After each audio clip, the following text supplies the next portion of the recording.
예, 민주당 원내대표 선거에 출마하기로 한 서영교 민주당 의원이 더 좋은 사람 많다라고 했습니다. 어떤 맥락에서 저런 발언이 나왔을까요? 확인해 보시고요. 유시민 작가, 지난 대선 과정에서 김문수 전 장관의 부인 설란영 씨에 대한 비판으로 인해서 굉장히 논란이 많았었는데, 자, 김민석 총리 후보자 가장 유능한 사람 잘 골랐다라고 칭찬을 했습니다. 그러면서 다시는 정치적 논평하지 않겠다라고 이야기했는데 그 주제까지 함께 짚어보겠습니다. 더 좋은 사람 많다. 어떤 이야기냐면 이 민정수석으로 거론되고 있는 그 인물에 대한 그 사람에 대해 평가하면서 그보다 더 좋은 사람 많으니까 다른 사람도 알아보면 어떻겠느냐, 이런 맥락인 것 같습니다.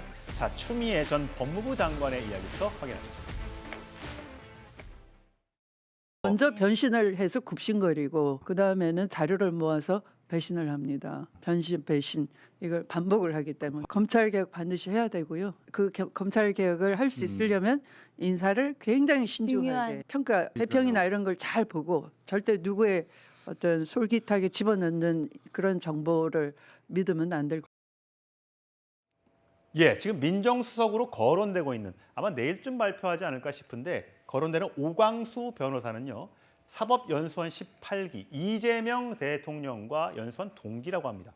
옆반으로 알고 있는데, 예, 정혁진 변호사님. 네네. 자, 이 오광수라는 분이 어떻길래 지금 그 범여권이죠, 이제는 범여권에서 비판이 나오고 있는데 왜 그런 겁니까? 글쎄요, 저는 그 이유를 모르겠어요. 왜냐하면 저 오광수 변호사님이 이재명 대통령하고 사법연수원 동기 아니겠습니까? 그 다음에 정성호 좌장이라고 할 수 있는 정성호 의원이랑도 동기예요. 예, 옛날에는 사법연수원에 300명 뽑았습니다. 300명 뽑아가지고 2년 동안 같이 이렇게 계속 있기 때문에 그 다음에 연수원 그때는요 굉장히 행사들도 많았어요. 그러니까 굉장히 끈끈해질 수밖에 없고 누구보다 저 사람이 어떤 사람인지를 잘 알 수밖에 없는 그런 사이 아니었겠습니까? 그 다음에 그때 연수원 18기라고 하면요 지금으로 따지면은 40년도 더 전 이야기인데 예. 40년 동안이나 알아온 사람이고 이 사람이면 이재명 대통령이 내가 민정수석으로 한번 같이 일할 만하다 이렇게 충분히 할 수 있는 것이 아닌가. 그 다음에 제가 봤을 때 오광수 그 변호사가 이재명 대통령보다 나이가 조금 더 많거든요. 예. 하지만 비슷한 나이니까 아마 친한 형 동생 이렇게 지냈을 것 같은데 그런데 사실은 민정수석이라고 한 자리는 어떤 자리입니까? 왕수석이잖아요. 예. 그러니까 가장 믿을만하고 무엇보다도 가장 유능한 사람이 그 자리에 가야 그래야지 정권이 안전하고 튼튼해지는 거 아니겠습니까? 그런데 제가 봤을 때는요 이재명 대통령이 오광수 검사장까지 하셨던 분이니까 굉장히 좋은 분이다라고 판단을 한 것 같은데 밑에서 왜 이렇게 반대를 했는가? 그 이유는 딱 하나 아니겠습니까? 검사 출신이다. 그것도 예. 특수부 검사 출신이다. 그런데 그것보다도 누가 더 일을 잘할 것인지 거기에 대해서 이재명 대통령 늘 말씀하시는 게 실용주의잖아요. 실용주의적으로 누가 일을 제일 잘할 것인가 그거를 봐야지 검사 출신이고 특히 특수부 검사 출신이고 이래서 안 된다. 이거는 말이 안 되고 예. 그다음에 민정수석 하셨던 분 중에 누가 있습니까? 제일 유명한 사람? 조국 전 대표가 민정수석이었잖아요. 예. 그런데 조국 대표가 민정수석 역할을 제대로 했는가? 그렇지 않지 않았습니까? 지금 여당에서 민주당에서 가장 후회한 것 중에 하나가 윤석열 대통령을 검찰총장으로 임명한 것이다라고 다 생각을 할 텐데 그 윤석열 대통령을 검증했던 민정수석이 누구였느냐? 조국 전 대표 아니었느냐? 예. 그렇다고 봤을 때 제가 봤을 때는 이재명 대통령이 본인이 가장 신뢰할 수 있고 유능하다고 생각하는 사람을 뽑아야지 옆에서 이렇게 저렇게 이야기해가지고 만약에 인사를 하게 된다라고 하면 오히려 부작용이 더 크지 않을까 생각합니다. 강성필 부대변인, 네. 범여권에서는 이런 얘기가 나오는 거예요. 그러니까 서영교 의원 같은 경우는 윤석열 전 대통령과 특수통 검사로 같이 있었다, 같이 근무했다. 그러니까 더 좋은 사람들이 많이 있을 거니까 이재명 대통령이 더 많은 사람들을 좀 찾아봤으면 좋겠다라고 이야기하면서 사실상 서영교 의원은 이 오광수 민정수석에 대해서 반대하는구나라는 이야기가 퍼진 거고요. 황운하 조국혁신당 의원은 이 특수통 개보다 이 검찰 개혁하겠다고 검사 다시 갖다 쓰다가는 옛날에 조국 대표 그런 검찰한테 다시 되치기를 당하는, 그래서 이게 어느 순간 개가 주인을 무는 짓이 반복될 수 있다, 이런 비판을 하더군요. 그러니까 이제 문제는 그런 것 같아요.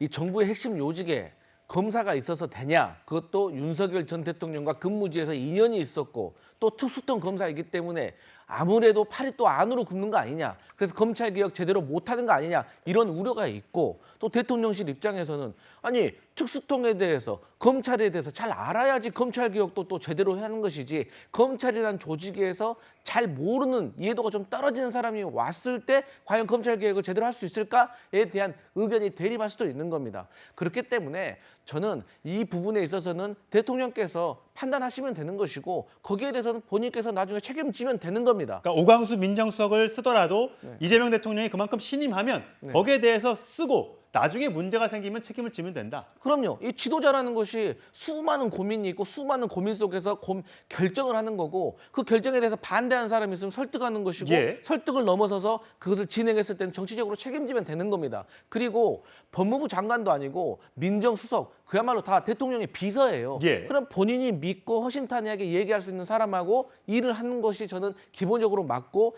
인사권자의 인사에 대해서는 사실 과도하게 개입하는 것은 저는 좀 잘못됐다고 봅니다. 예. 그럼에도 불구하고 이재명 대통령으로서도 어쨌든 정권 초기에 아주 중요한 검찰 개혁에 대해서 당과 그리고 저희와 비교적 같은 노선을 가고 있는 조국 혁신당에서도 반대 의견을 내고 있다면 여기에 대해서는 약간의 결정 시기를 늦추면서 숙고하는 모습을 보여주고 서로 협의하는 모습을 예. 보여주는 것이 어떨까 이런 생각이 봅니다. 알겠습니다. 송영호 변호사. 지금 이 민정수석실이 다시 힘이 좀 세질 것 같아요. 사실은 인사검증 문제가 생기면서 법무부로 인사검증 그 작업이 넘어갔다가 다시 윤석열 정부 마지막에 갖고 왔었잖아요.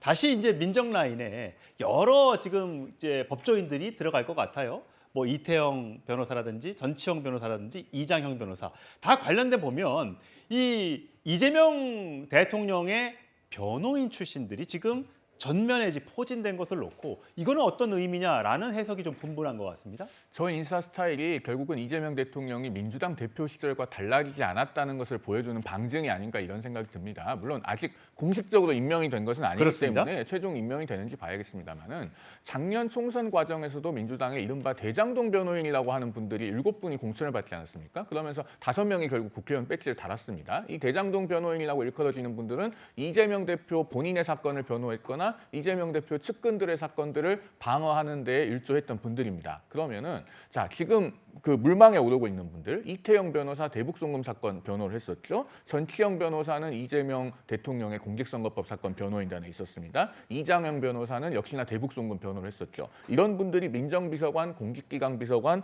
법무비서관의 내정설이 나오고 있어요. 자 그러면은 대통령의 국정 철학을 가장 잘 이해하는 분들이 대통령실에 함께 들어간다. 그것은 누구도 뭐라고 하지 않습니다. 그렇죠. 그런데 범죄 혐의를 잘 이해하고 있는 분들에게 마치 상을 내리듯이 인사를 한다면 그것은 국민들이 공감하기도 또 국민들께서 동의하시기도 어려울 겁니다. 이 부분은 아직 공식적으로 임명되기 전이니까 인사가 만사라고 하는데 이재명 정부가 정말 성공하고 싶다면 반드시 제고해야 될 인사 중 하나다라는 말씀을 드립니다. 예. 그러다 보니까 불똥이 아까 얘기했던 오광수 변호사와 사법연수원 동기인 정성호 의원한테 불똥이 튀었나 봐요. 누가 추천했냐 막 이렇게 얘기가 나오니까 내가 추천했다는 가짜 뉴스가 떠돌고 있고 욕설 문자까지 받았다. 나는 이 오광수 변호사와 지난 38년 동안 전화 통화 한 번 한 적이 없다라고 이야기를 해명을 하는 그런 해프닝이 있을 정도입니다. 과연 이르면 내일 있을 청와대 용산 대통령실 2차 인선 발표에 오광수 이름이 들어갈지 한번 좀 지켜보도록 하시죠. 그런가 하면 장현미 변호사. 네. 지금 황운하 조국혁신당 의원이 오늘 SNS에 이런 글도 올렸더라고요. 이재명 정부는 내년도 예산 편성 작업에서 검찰의 수사 예산부터 대폭 깎아야 한다. 직접 수사 전면 폐지가 필요하다. 뭐 이런 얘기를 하고요. 뭐 검찰의 뭐 기소청으로 가야 된다. 뭐 네, 이런 네. 등등의 얘기가 나오고 있지 않습니까? 맞습니다. 검찰 개혁이 지금 이재명 정부의 제일 먼저 추진해야 될 과제인 겁니까? 이게 민생을 앞선다고는 할 수 없지만 이 굉장히 많은 논의가 있었고 문재인 정부 때도 사실상 한 반쪽 정도 이 검찰 개혁 검경 수사권 조정이 있었던 거 아니겠습니까? 그렇지만 그 부분과 관련해서 완전히 좀 마침표가 찍혔다고 보기 어렵고 그 이후에도 논의가 계속 축적돼 왔던 부분이 있기 때문에 후보 시절에도 이재명 대통령이 사법 개혁 같은 경우에는 조금 더 수기와 시간이 소요될 것으로 예상되지만 이제 검찰 개혁은 어느 정도의 스케줄이 나와 있다라고 언급한 바가 있습니다. 기본적으로 수사기관이 수사, 기소를 동시에 갖고 있으면 특히 언론 주목도가 높거나 정치인 수사는 기소를 이른바 목표점으로 인식할 수밖에 없습니다. 수사를 대대적으로 인력을 투입해서 해놓고서는 우리가 봤더니 혐의가 없습니다. 이 결론을 내기가 어렵거든요. 예. 그래서 특수수사가 무죄율도 상당히 일반 사건보다 높고 그런 건데 뭐 조국 혁신당에서 이야기한 부분은 민주당의 입장과 완전히 결이 동일하다고 할 수는 없겠습니다만 왜냐하면 이 검찰 개혁이 정확하게 돼야 예산 편성과도 맞물려 가지고 이 부분이 편성이 되는 부분이 있기 때문에 이런 스케줄로 민주당은 그 갈 길을 가는 원래 계획대로 추진을 하는 것으로 알고 있습니다. 예, 검찰 개혁 과정에서 어떤 또 야당의 반발 등도 있을 수 있고 검찰의 또 반발이 있을 수도 있고요. 어떻게 추진해 나가는지 함께 지켜보도록 하시죠.